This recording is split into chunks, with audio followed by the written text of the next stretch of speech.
Hello बच्चों, आज हम लोग इस थर्ड यूनिट का तीसरा पार्ट में आपका स्वागत करते हैं। आज हम थोड़ा टेक्निकल साइड देखेंगे, रेस्ट आर्किटेक्चर स्टाइल्स और यूआरआईज। तो अगर आपने प्रीवियस वीडियो को, इस यूनिट के 2 वीडियोस अभी तक मैं बना चुका हूँ, 2 यूनिट इस के 2 वीडियोस को आप पहले देख कर आइए। एक फ्लो बनेगा ताकि आपको अच्छे से समझ आ जाए। और अगर आप अभी भी इस चैनल पे नए हैं तो चैनल को सब्सक्राइब कर दीजिएगा प्लीज़, थोड़ा सा मोटिवेशन मिल जाता है। अब आते हैं इस वीडियो पर। अगर आईओटी डिवाइसेस को इंटरनेट पर बात करनी है तो उन्हें वेब ऑफ थिंग्स का कंसेप्ट यूज करना पड़ता है। कौन सा कंसेप्ट? वेब ऑफ थिंग्स का कंसेप्ट यूज करना पड़ता है। सबसे पहले समझते हैं यूआरआई। ठीक है, यूआरआई यूनिफॉर्म रिसोर्स आइडेंटिफायर। कुछ बच्चे सोच रहे होंगे कि पहले भी आपने ये पढ़ाया था, वो ओवरव्यू दिया था। जहां पर जो चीज पढ़ाना होगा शायद आपसे ज्यादा मैं जानता हूं, इसीलिए मैं पढ़ा रहा हूं। ठीक है, मेरे को जहां जो मेरा फ्लो रहेगा मैं उस हिसाब से पढ़ाऊंगा। तो आपका पूरा सिलेबस कवर करना मेरी जिम्मेवारी है, मेरा दायित्व है।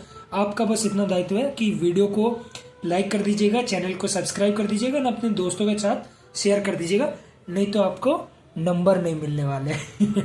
ठीक है, तो अपना एक टिम बर्नर्स ली, इसको अगर आप नहीं जानते हैं तो ये इंटरनेट के क्रिएटर है,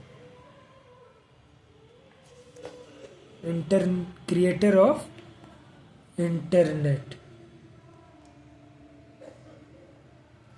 ठीक है, इन्होंने कहा था इंटरनेट पर हर चीज की यूनिक पहचान होनी चाहिए। इन्होंने क्या कहा था? इंटरनेट पर हर चीज की यूनिक पहचान होनी चाहिए। अब URI that is uniform resource identifier, ये एक आइडेंटिफायर है, ये एक बड़ा सेट है हर चीज का यूनिक नाम या पता का। ठीक है, नेक्स्ट आपका आता है यूआरएल, ये लोकेटर है, ये लोकेटर है, पता प्लस वहां कैसे पहुंचना है, that is address and how to go to that address, that is protocols. Example अगर मैं बताऊं, https://google.com, ये बातें बताता है कि चीज कहाँ है। ठीक है, यूआरएल बताता है कि चीज कहाँ है।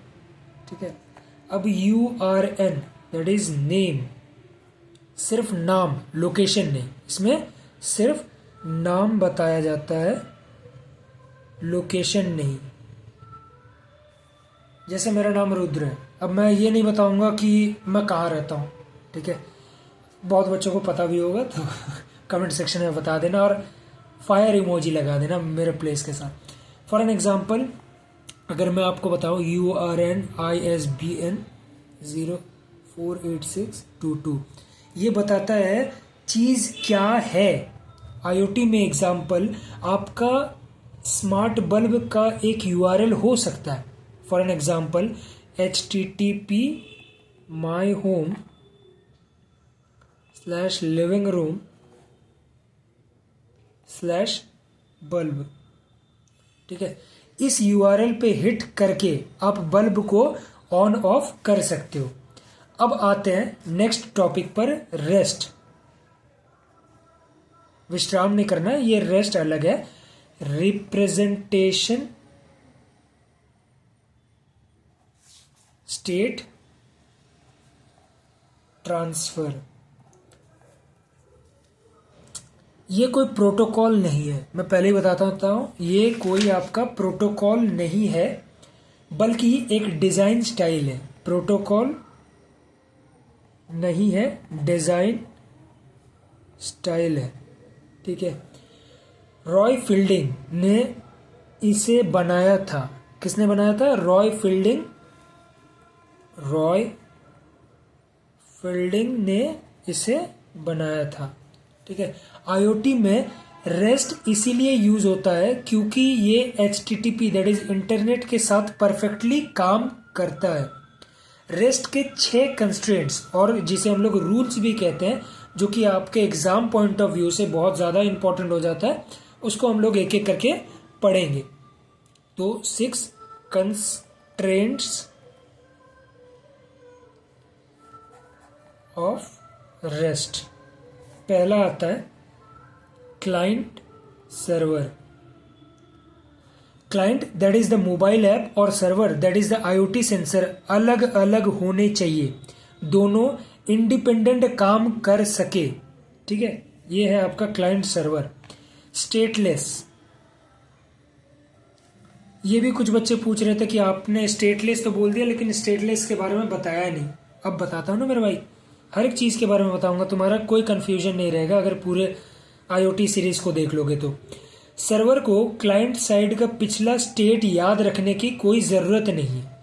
ठीक है, सर्वर को क्लाइंट का पिछला स्टेट याद रखने की कोई जरूरत नहीं है, हर रिक्वेस्ट में पूरी जानकारी होनी चाहिए।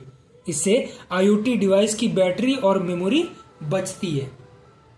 ठीक है, नेक्स्ट आता है आपका कैशेबल। अगर डेटा बार बार सेम आ रहा है जैसे टेम्परेचर, तो उसे केच स्टोर कर लो। ठीक है, केच में स्टोर कर लो, बार बार सेंसर को डिस्टर्ब करना जरूरी नहीं है। लेयर्ड सिस्टम, क्लाइंट को नहीं पता होना चाहिए कि वो डायरेक्ट सर्वर से जुड़ा है या बीच में कोई गेटवे या फायरवॉल भी है, तो ये लेयर्ड सिस्टम भी आपका एक कंस्ट्रेंट या रूल में आ जाता है। नेक्स्ट आता है आपका यूनिफॉर्म इंटरफेस। सब कुछ स्टैंडर्ड तरीके से होना चाहिए, एक स्टैंडर्ड तरीके से होना चाहिए, जैसे गेट डेटा लेने के लिए, पुट स्टेट चेंज करने के लिए that is like light on off करना, उसके बाद पोस्ट न्यू रिसोर्सेज बनाने के लिए, देन आता है आपका डिलीट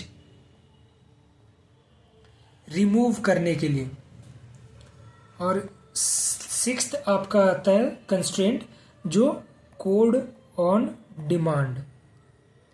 ये एक ऑप्शनल है, ये सारे लगभग आपके मेजर है और ये आपका ऑप्शनल बन जाता है। सर्वर कभी कभी कोड भेज सकता है क्लाइंट को रन करने के लिए।